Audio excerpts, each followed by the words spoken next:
सनातन को डेंगू बताएंगे, चुनाव के दौरान हिंदुओं के सामने हाथ फैलाएंगे, तिलक नहीं लगाएंगे, मंदिर मंदिर जाकर खुद को सबसे बड़ा सनातनी दिखाएंगे,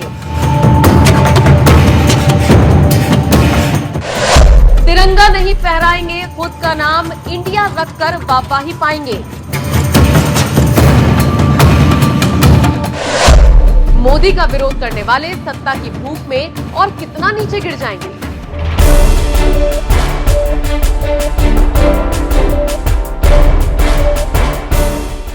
ये इंडिया है भाई, ये कुछ भी कर सकता है।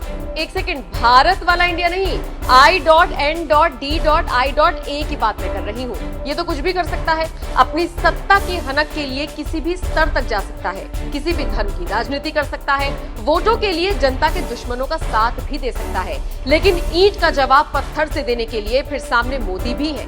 वो मोदी जिसके साथ देशवासी खड़े हैं, वो देशवासी जिन्होंने चुनावों से पहले ही ये कहना शुरू कर दिया है कि 2024 में भी आएंगे तो मोदी ही।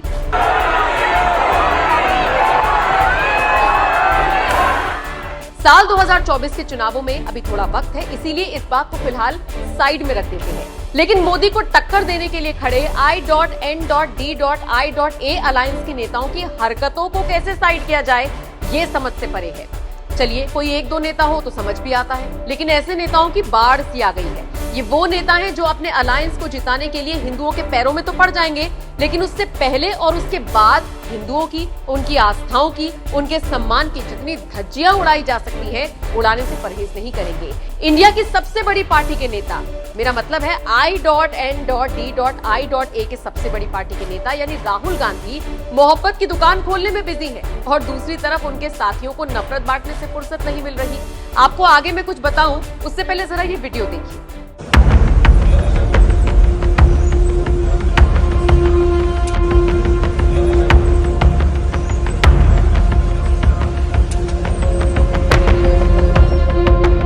कर्नाटक के मुख्यमंत्री सिद्धारमैया। हाल ही में कांग्रेस ने कर्नाटक में शानदार जीत दर्ज की। बहुत माथापच्ची के बाद एक बार फिर कांग्रेस ने सिद्धारमैया के हाथ में प्रदेश की कमान सौंप दी। यूं तो सिद्धारमैया का कर्नाटक में वर्चस्व कितना है, इसका अंदाजा आप इसी से लगाइए कि अगर ये जनाब किसी आम आदमी से बात करने चले जाएं, तो वो शख्स अपनी चप्पल उतार देता है सम्मान में।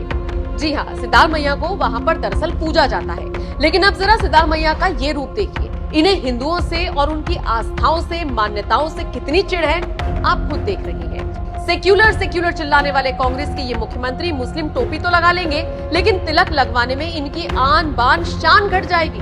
तभी तो ये जानते हुए कि सामने इतना मीडिया है, इतने सारे लोग हैं, बेफिक्र होकर सिद्धारमैया ने साफ कहा कि उन्हें तिलक नहीं लगवाना और न ही आरती लेनी है। प्रिय राहुल जी, प्रियंका जी, खड़गे जी, आपको मेरी एक सलाह है।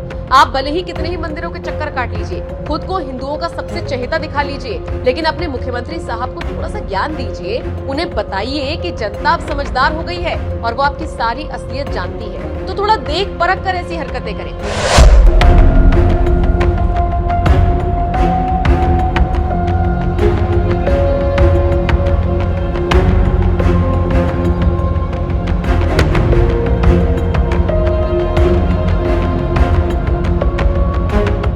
और सिर्फ सिद्धारमैया ही नहीं, कांग्रेस में ऐसे कई नेता हैं जिन्हें हिंदुओं से बहुत चिढ़ है। इतनी चिढ़ कि अगर अपनी ही पार्टी में भी कोई साधु संत का वेश धारण कर ले तो उससे भी खार खाने लगते हैं। आचार्य प्रमोद कृष्णम ने कुछ वक्त पहले इस बात का खुलासा किया था कि उन्हीं की पार्टी के कुछ नेता उनकी वेशभूषा से चिढ़ते हैं। हाल ही में जब आचार्य प्रमोद को कांग्रेस वर्किंग कमेटी में शामिल नहीं किया गया था, तो उन्होंने बयान देते हुए कहा था कि मेरी ही पार्टी के कुछ लोगों को मेरी वेशभूषा और तिलक से चिढ़ है। खैर, ये तो बात हुई कांग्रेस की। इंडिया अलायंस में कांग्रेस के साथ ही टीएमसी की सुप्रीमो और पश्चिम बंगाल की सीएम ममता बनर्जी भी कम नहीं है। अभी पिछले महीने की तो बात है, पश्चिम बंगाल की मुख्यमंत्री ममता बनर्जी एक कार्यक्रम में गई थी। उनके आगमन पर तिलक लगाकर उनका स्वागत किया जाने लगा तो उन्होंने हाथ हिलाकर साफ मना कर दिया। जरा देखिए ममता दीदी का ये वीडियो।